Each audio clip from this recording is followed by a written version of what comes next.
अमित शाह जी को प्रधानमंत्री बनाने के लिए वोट मांग रहे हैं। दूसरी बात, योगी आदित्यनाथ जी को अगर ये लोग जीत गए तो योगी आदित्यनाथ जी को 2 से 3 महीने के अंदर उत्तर प्रदेश के सीएम पद से हटा दिया जाएगा। नंबर 3, इन लोगों की पूरी तैयारी है, अगर ये लोग जीत गए तो संविधान को बदल के SC ST और OBC का रिजर्वेशन खत्म कर दिया जाएगा।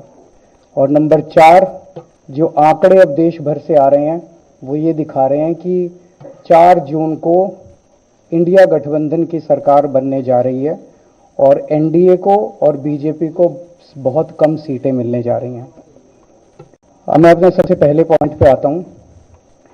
जब 2014 में प्रधानमंत्री बने थे नरेंद्र मोदी जी, तो उन्होंने खुद एक रूल बनाया था कि भारतीय जनता पार्टी के अंदर और उनकी सरकारों में 75 वर्ष से ऊपर कोई भी व्यक्ति होगा तो उसको संगठन में और सरकार में किसी भी पद पे नहीं रखा जाएगा, उसको रिटायर कर दिया जाएगा। और उसका सबसे पहले उस रूल के तहत आडवाणी जी को और मुरली मनोहर जोशी जी को रिटायर किया गया था। और उसके बाद तमाम यशवंत सिन्हा जी, सुमित्रा महाजन जी, कई लोगों को यहाँ टिकट नहीं मिली, कई लोग जो पद पे बैठे हुए थे उनको पद से इस्तीफा दिलवा के उनको हटाया गया, ऐसे कई सारे लोग हैं। तो अब अगले साल 17 सितंबर को प्रधानमंत्री मोदी जी 75 साल के होंगे और मोदी जी ने तय कर लिया है कि अमित शाह जी को वो अपना वारिस बनाएंगे और अमित शाह जी अगले साल 17 सितंबर को देश के प्रधानमंत्री बनाने का उन्होंने तय किया है मोदी जी ने। इसके ऊपर मोदी जी पिछले 1-2 साल से लगे भी हुए हैं, क्योंकि भारतीय जनता पार्टी के अंदर अमित शाह जी के सामने जो जो बाधाएं पैदा कर सकता था नेता, एक एक करके उन सब नेताओं को साइड कर दिया गया, उनका पत्ता साफ कर दिया गया। शिवराज सिंह चौहान को हटा दिया गया, वसुंधरा राजे को हटा दिया गया, डॉक्टर रमन सिंह को हटा दिया गया, देवेंद्र फडणवीस को खत्म कर दिया गया, खट्टर साहब को खत्म कर दिया गया, एक एक करके सबको खत्म कर दिया गया। एक ही शख्स बचे हैं जो अमित शाह जी के रास्ते का कांटा बन सकते हैं। हेलो, आवाज आ रही है? एक ही शख्स हैं जो कि उनके रास्ते का कांटा बन सकते हैं, वो है योगी आदित्यनाथ जी। अब योगी आदित्यनाथ जी को इन्होंने हटाने का पूरा मन बना लिया है और अगर इनकी सरकार बनी तो 2 महीने के अंदर योगी जी को भी उत्तर प्रदेश के सीएम से हटा दिया जाएगा। मैंने दिल्ली में 3-4 दिन पहले ये प्रेस कॉन्फ्रेंस की थी और ये दोनों मुद्दे उठाए थे।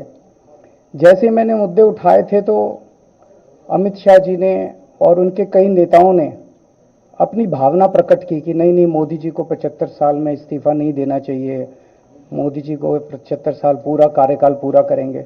उन सब की भावनाओं की मैं कद्र करता हूं, क्योंकि अपने नेता के लिए जब भी ऐसी बात होती है तो सब लोग सामने आके बात करते हैं। लेकिन बड़ी बात यह है कि मोदी जी ने ऐसा नहीं कहा कि मैं 75 साल पे इस्तीफा नहीं दूंगा, मैं रिटायर नहीं होऊंगा। उनका अपना बनाया हुआ रूल है और मुझे पूरी उम्मीद है कि मोदी जी का अपना बनाया हुआ रूल है और मोदी जी अपने रूल को फॉलो करेंगे। नहीं तो लोग कहेंगे कि मोदी जी ने ये रूल आडवाणी जी को हटाने के लिए बनाया था, जब अपनी बारी आई तो नहीं। तो मोदी जी इस रूल का फॉलो करेंगे, ये पूरा यकीन है देश के लोगों को कि उन्होंने खुद रूल बनाया तो खुद फॉलो करेंगे। दूसरी बड़ी बात जो हुई कि जब मैंने कहा कि योगी आदित्यनाथ जी को 2 महीने में हटा दिया जाएगा, इस पे अभी तक भाजपा के किसी नेता की टिप्पणी नहीं आई है। 4 दिन हो गए, इसका मतलब ये तो कंफर्म करता है कि उन्होंने पूरी प्लानिंग कर ली है और उनके पक्ष में कोई बोलने के लिए तैयार नहीं है योगी आदित्यनाथ जी के। तो उनका हटना अब लगभग तय है कि योगी आदित्यनाथ जी को उत्तर प्रदेश के सीएम पद से हटाया जाएगा। दूसरी चीज, मैं उत्तर प्रदेश के सभी मतदाताओं को कहना चाहता हूं कि पिछले 4-5 महीने से इन्होंने शोर मचा रखा है, 400 पार 400 पार 400। क्यों? कहते हैं नहीं, मोदी जी कुछ बड़ा काम करना चाहते हैं। तो लोगों ने खोद खोद के पूछा, भाई क्या बड़ा काम करना चाहते हैं, कुछ बताओ तो सही। तो उन्होंने नहीं बताया। लोगों ने फिर अंदर से पता किया कि बड़ा काम ये करना चाहते हैं कि देश से रिजर्वेशन खत्म करना चाहते हैं। हम जानते हैं कि इनका जो पूरा इकोसिस्टम है, RSS, बीजेपी शुरू से ये लोग रिजर्वेशन के खिलाफ रहे हैं, इनकी पूरी की पूरी मानसिकता रिजर्वेशन के खिलाफ रही है। तो मैं सभी लोगों को ये आगाह करना चाहता हूं कि ये बड़ा काम इनको 400 पार इसीलिए चाहिए क्योंकि ये रिजर्वेशन खत्म करना चाहते हैं। संविधान को, बाबा साहब अम्बेडकर ने जो संविधान बनाया था उस संविधान को ये तार तार करना चाहते हैं। पूरे देश भर से अब जो ट्रेंड आ रहे हैं वो ट्रेंड ये दिखाते हैं कि भारतीय जनता पार्टी को 250 से भी नीचे, मेरे हिसाब से 220 के आसपास, 3-4 दिन पहले भी मैंने कहा था 220 से कम सीटें इनकी आती हुई नजर आ रही हैं।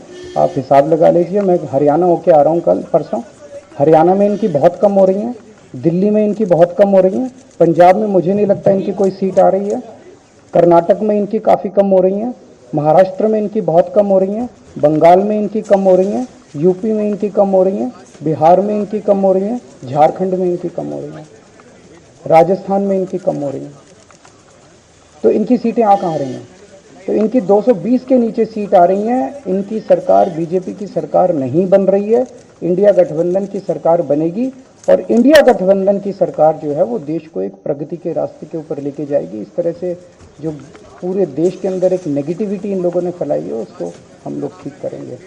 मैं अंत में उत्तर प्रदेश के सभी लोगों को अपील करना चाहता हूं कि इंडिया गठबंधन के, यहाँ पे सपा और कांग्रेस का गठबंधन है, इंडिया गठबंधन का जो जहाँ से कैंडिडेट है उसको भारी मात्रा में वोट देकर आप सब लोग जिताइए। अब मैं निवेदन करूंगा समाजवादी पार्टी के राष्ट्रीय अध्यक्ष माननीय अखिलेश यादव जी से कि वक्त के बाद आदरणीय अरविंद केजरीवाल जी का मैं धन्यवाद देता हूं। उन्होंने बहुत महत्वपूर्ण बातें आपके सामने रखी हैं। जो देश का माहौल है और 4 चरणों में